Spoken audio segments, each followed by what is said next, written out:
No worries, no rush, no rush. What I'm eating is crap, basically, but I think the words I would use would be junkie fodder. I eat shit, basically, all day long. Pasties, pies, it's all crap, basically.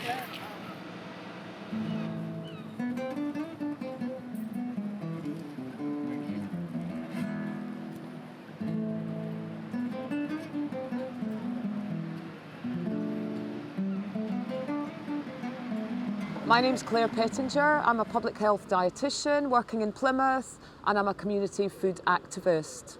This film is about some of the many complexities around food poverty, and I hope it will show you some insight into the lived experience for those people living on the margins of society. In Plymouth, there are more people in debt than the national average. According to Citizens Advice in Plymouth, the most common financial difficulties are caused by fuel, water and rent arrears, council tax arrears and debt on credit and debit cards. This all means that money left for buying food is limited. Food insecurity is reported to be the highest in Plymouth amongst individuals claiming universal credit and other benefits. The Plymouth Soup Run is the first port of call for many individuals in crisis. In the first half of this year, they have seen a 40% increase in people accessing their meals. We're working through the Soup Run with people who've got very complex lives. They've got other things going on in their lives apart from being hungry, and they're experiencing poverty in other ways. It's not just food poverty, they're poverty of all sorts of resources and relationships. I'm at the Soup Run today because I'm on a very low wage. My husband and myself were on working tax credits, but we receive £90 a week. It's just difficult, what with the rent top up, to pay for the electric, water. We don't have enough to buy enough food for the week, so we come to the Soup Run, which is like a little lifeline for us. That's a Cornish pasty. That looks like, I think that's a croissant, which is lovely. I think that's chicken. Well, this could last, I would say, 2 days. Okay. I would say tonight and tomorrow, all the way up until the next soup run, you know. I think balancing money has become more difficult for people, and obviously there are people who are working but on 0-hour contracts, so that their money is very variable and they don't know when they're going to always get money. And then if you've got a few bills to pay as well, it's just a balancing act for people really, and often food isn't the thing that becomes the most important to them, because if they've got a roof over their head and they've been homeless previously, they really want to try hard to keep that roof over their head. Well, I was a working man, I was doing all right last year, and obviously I come off work and I couldn't afford food anymore, and I was eating a lot of junk and I just wasn't getting any better, and it was like I was in this horrible loop of just it's madness. And I noticed that when I could walk in a shop and a pack of grapes would cost me £3, but a Monster Munch and a pack of Skittles would cost me £1. And all this healthy stuff, which we need it, is going up through the roof and we can't afford it.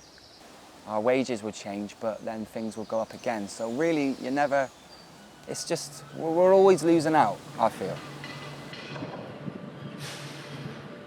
Don't get me wrong, the Chicana, who do the meals daily for £1, are fantastic. Don't get me wrong, that's brilliant. And the soup runs all these nights. I don't know how half of us would live without it. I really don't. But not all of us have got £1 to pay every day for a meal at the Chicana. Do you know what I mean? We ain't got £1 to pay every day. Those individuals who access emergency food aid are more likely to suffer from poor health and nutritional deficiencies. This is because they often have complex and chaotic lives whereby eating is not their priority. But we also know that a lot of the food donations reaching emergency food providers are processed rather than fresh, which means often the quality is compromised.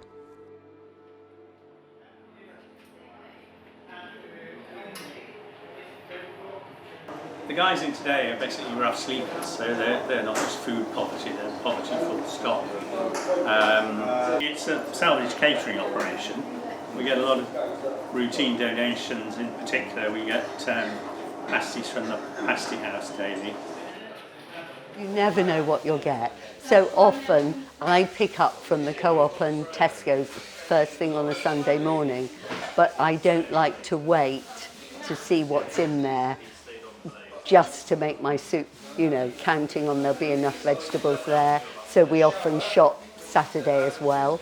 We're conscious that the food provided by the soup run may be the only food that our clients regularly access, and so we recognise a need to make it as balanced an offer as possible, and variety. Give people a little bit of choice. In lives where they don't have many choices, it's lovely on a Sunday night at the soup kitchen to be able to offer a range of snacks and a choice of soups and so on. So the soup run really works alongside places like Shekinah, where people can come and get a lunchtime meal, which would be a more balanced meal as you and I would see it. So we work in conjunction with other people in the city, really. I'm currently homeless at the moment, so I'm going to the soup run a lot and eating here. Even though we are on poverty and we are struggling, we still need to eat properly. I like to try and make like proper meals, like lasagnas and things like that. But I'm living in a tent at the moment. When you're using the food bank and stuff constantly, you don't really get a chance to, so you're mostly eating pasties and sandwiches and stuff. It's nice, and I appreciate that there's donations and everything. The need to make sure there's enough for everybody. No, it's kind of just like, oh, we'll do the food banks to make people happy that we're helping. For local organisations who are working tirelessly to meet this short-term hunger need, there is a demand for a consistent and safe supply of healthy food items, so that this then moves away from being an individual issue to becoming a wider food system issue.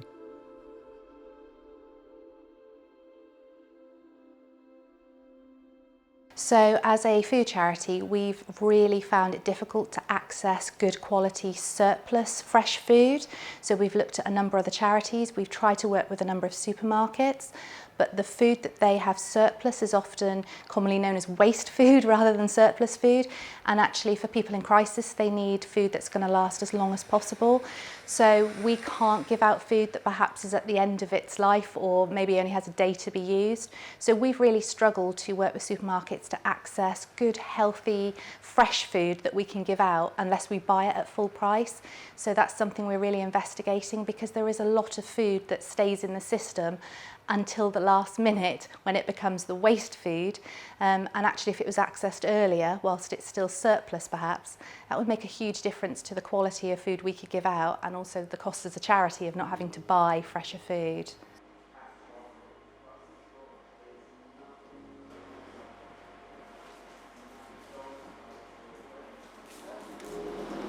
I'll be feeding around 20 a day, 20 people a day, and then I'll be down here cooking till then. And the meals range from soups to cottage pies. I don't know, we decided the night before, like me and Migs decided last night, because we had a bit of beef there, we'd make a beef stew today. So that's what we're going to make today. We make what we got, and that because it's all we got.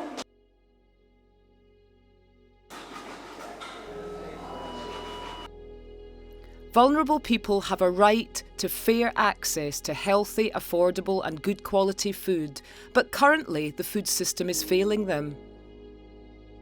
This has massive health and well-being implications, both for physical health, but more importantly, mental well-being. Like, there is stories for being homeless. There is, reasons we're on benefits. Like, I have really bad mental health, and due to things that have happened to me in the past, I'm not able to cope in the real world and work like everyone else. And because we're on benefits, people seem to think, oh, lazy. I would love to be able to work, but with my mental health and everything, it's impossible right now. Because you've got no nutrition, you don't want to get up in the morning, you don't want to move, you don't want to you've got to get yourself motivated to get up. I mean, most of us are on scripts and that as well. We've got to get up, we've got to walk a little way, get to the chemist to get our scripts and that. And we'll feel that unwell to get there. You know, it's hard work when you're not getting that nutrition to give you that boost. They take a lot of pride in it, and I think they see that and they can taste it. And it's just, I know sometimes it can be like a stew or a veg. Personally, I love stews and veggies and that, but I try to make it the best I can. So. To me, where it all starts, it's where my problems started. Not eating and not sleeping properly. Now I'm here and they get, obviously these things from the food bank and I cook, I get my 5 a day I get to eat my vegetables now, and I feel a lot better. Like, a lot of my illness is to do with my lifestyle. If I eat a lot of crap, I tend to feel like crap. If I eat good food, I feel good. The guys that do the cooking here, normally they do a really good job, you know, considering what they get. I think people need more and a bit more education on food. Nothing improved my mood more than eating well and sleeping a bit better. Those are the two main things that I've been trying to focus on for myself, were eating better and sleeping better, and it made much more difference than any antidepressant, you know, that I've ever had. So. There is absolutely no doubt that eating better food leads to people feeling better mentally and physically. So we need to create solutions that optimise support for vulnerable individuals and their communities to improve their access to healthy foods. Combating hunger requires multiple strategies, including education, skills and knowledge exchange. If you're hungry, it's hard to be well in other ways, and so we recognise that combating hunger is one way that we can move people through a progression to an overall healthier life, but they do need other support. Mental health is a very evident issue for many of our clients, and it's one of the components of complex needs that's recognised across the city and across the nation, and there isn't sufficient support for mental health services, but we are able to be a listening ear to people and to try and, where we can, to connect them with services.